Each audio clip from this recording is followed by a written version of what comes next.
दोस्तों, अभी Sudhir sir stage के ऊपर आए, प्रभात जी आए और बहुत सारी बातें रूट प्योर कंपनी के बारे में बात कर रहे थे कि रूट प्योर में ये है, रूट प्योर में ये है, रूट प्योर में ये अच्छा है, रूट प्योर में ये अच्छा है। जितनी भी बातें इन लोगों ने करी, उस सबसे बढ़कर रूट प्योर में जो सबसे अच्छी बात है कि रूट प्योर में हमारे लीडर बहुत अच्छे हैं और रूट प्योर में आप बहुत अच्छे हैं।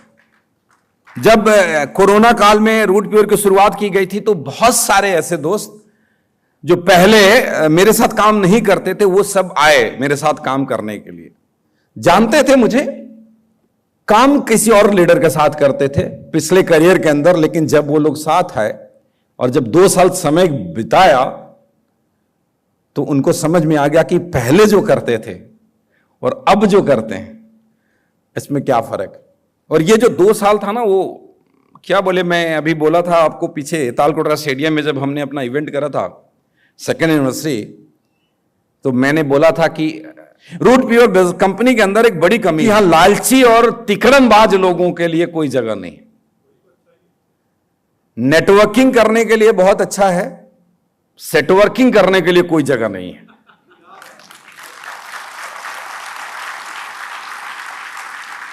जिनको जो बिजनेस के रूप में देखते हैं, जिनको सिर्फ मॉनेटरी बेनिफिट के रूप में देखते हैं, वो शायद हमारे साथ लंबे नहीं चल पाएंगे। लेकिन जो एक मिशन के रूप में देखते हैं, जो मिशन हमने उठाया है कि हिंदुस्तान में जन जन तक, घर घर तक एक स्वस्थ और समृद्ध भारत का निर्माण करना है, जो मिशन के साथ काम करेंगे उनके लिए रूट प्योर बहुत अच्छा। यस और नो? और अब दोस्तों, मैं रूट प्योर से पहले बात करूंगा इस इंडस्ट्री की, क्योंकि हम कुछ भी करते हैं तो जिस इंडस्ट्री में हम काम कर रहे हैं, अगर उस इंडस्ट्री में पोटेंशियल नहीं है तो किसी कंपनी में पोटेंशियल नहीं हो सकता। हाँ या ना?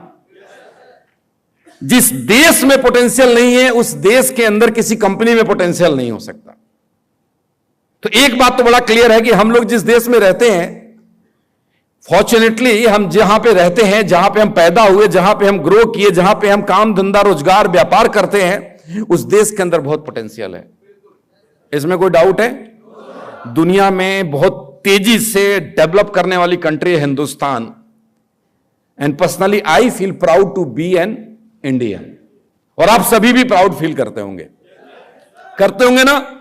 अब हम सब लोग इस देश के अंदर हैं और इस देश में हजारों तरीके के कारोबार हैं, हजारों तरीके के सेक्टर हैं और लोग कोई ना कोई काम करते हैं अपनी जीविका को उपार्जन करने के लिए। मैं भी कुछ करता था, विशेष जी भी कुछ करते थे, सुधीर जी भी कुछ करते थे, रंजीत जी भी कुछ करते थे, आप भी कुछ करते रहे होंगे या कुछ कर रहे होंगे। हर एक आदमी कुछ ना कुछ करता है अपने घर को चलाने के लिए। राइट और रॉन्ग?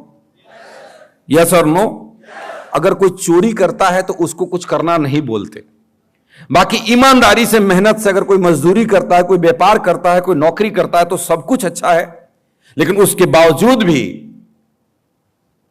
एक चीज को छोड़कर या एक चीज को करते हुए कोई डायरेक्ट सेलिंग में आता है और कुछ दिनों के बाद सब कुछ छोड़ छाड़ कर डायरेक्ट सेलिंग करता है, तो इस इंडस्ट्री में कितना दम होगा मेरे दोस्त। मुझे लगता है आप लोग ठीक से समझे नहीं, जरा समझिएगा। मैं एक टीचर था, विशेष जी नेवी में काम करते थे, गहलोत साहब एयरफोर्स में नौकरी करते थे, सतीश जी कोरियर में नौकरी करते थे, रंजीत जी बिजनेस करते थे, कोरियर का फ्रेंचाइजी चलाते थे, प्रभात जी जॉब करते थे, अमित जी एयरफोर्स में थे, और ऐसे हजारों नाम मैं आपको बता सकता हूं जो अपने किसी न किसी काम के अंदर सेटल थे।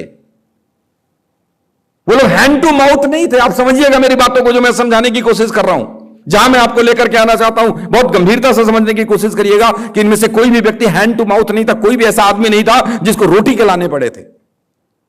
कोई भी ऐसा आदमी नहीं था कि उसको यह समझ में, उसको यह दिक्कत थी कि मेरा घर कैसे चलेगा, मेरे बच्चे का स्कूल का फीस कैसे जाएगा। Everybody was settled down somewhere. हर एक इंसान कहीं ना कहीं कुछ ना कुछ काम करके जी रहा था। आप भी जी रहे थे और जी रहे हैं, हाँ या ना? आप में से कुछ लोगों ने ये निर्णय ले रहे होंगे कि मुझे डायरेक्ट सेलिंग में करियर बनाना है। और ये काम जो आज आप कर रहे हैं या करने में आपका मन कई बार आगे पीछे आगे पीछे आगे पीछे हो रहा होगा। ये निर्णय हमने 16 साल पहले लिया था, किसी ने 15 साल पहले लिया था, किसी ने 10 साल पहले लिया था और डायरेक्ट सेलिंग में करियर बनाने का निर्णय लिया, काम करना शुरू किया और अपने पुराने काम को टाटा बाय बाय कर दिया और अपनी जिंदगी बदल डाली। साहब,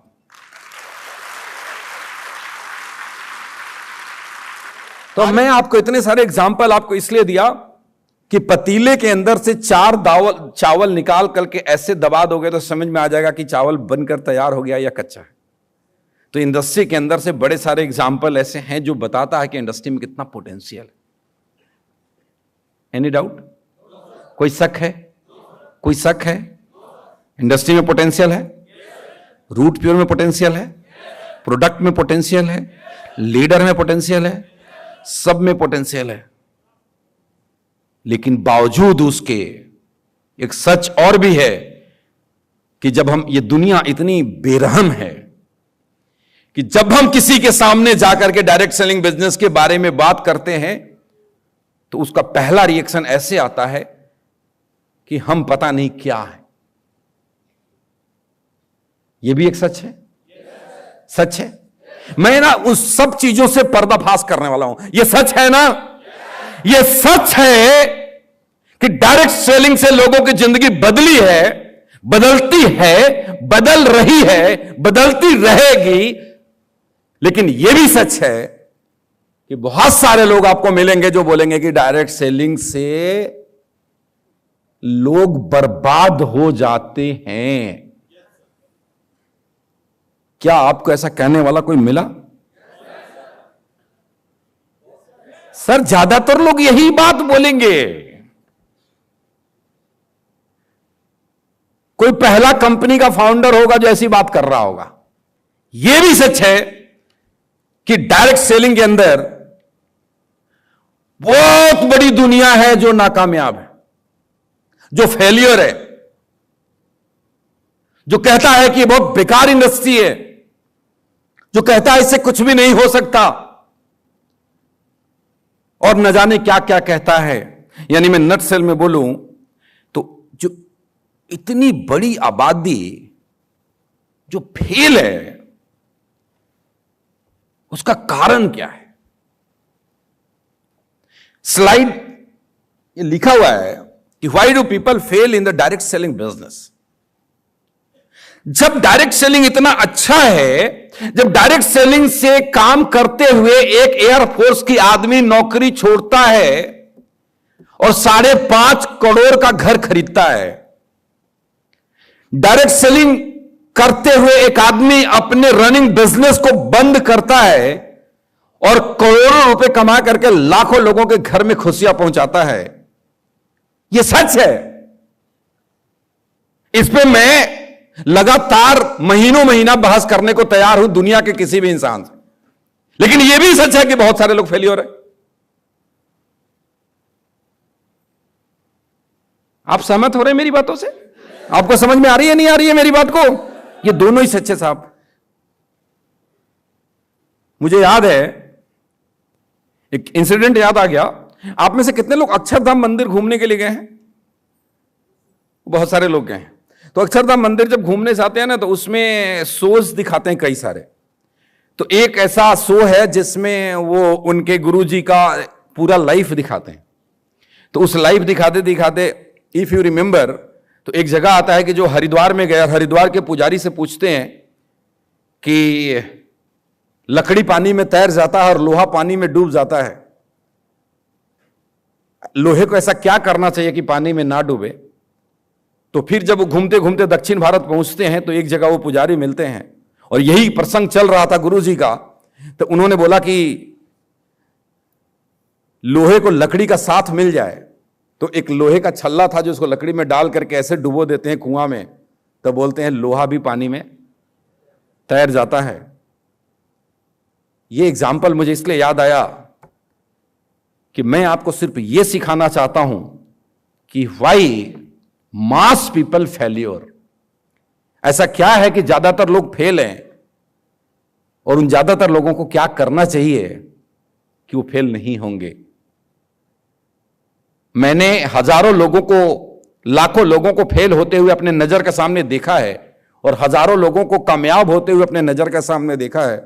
और इस अनुभव के आधार पर मैं कुछ ट्रेनिंग लेकर के आया हूं कि लोग फेल क्यों होते हैं, क्या करते हैं तो फेल करते हैं, फेल हो जाते हैं, और क्या नहीं करेंगे तो फेल नहीं होंगे, और क्या करेंगे तो पास हो जाएंगे। जो आज मैं आपको सिखाने वाला हूं और ये लिख कर देने को तैयार हूं कि अगर आप इसको अक्षरशः पूरा करेंगे तो इस सीट पे बैठा हुआ हर एक आदमी आने वाले वक्त में डायमंड होगा और इधर स्टेज पे खड़े होकर अपनी जीवन की कहानी दुनिया को बता रहा होगा।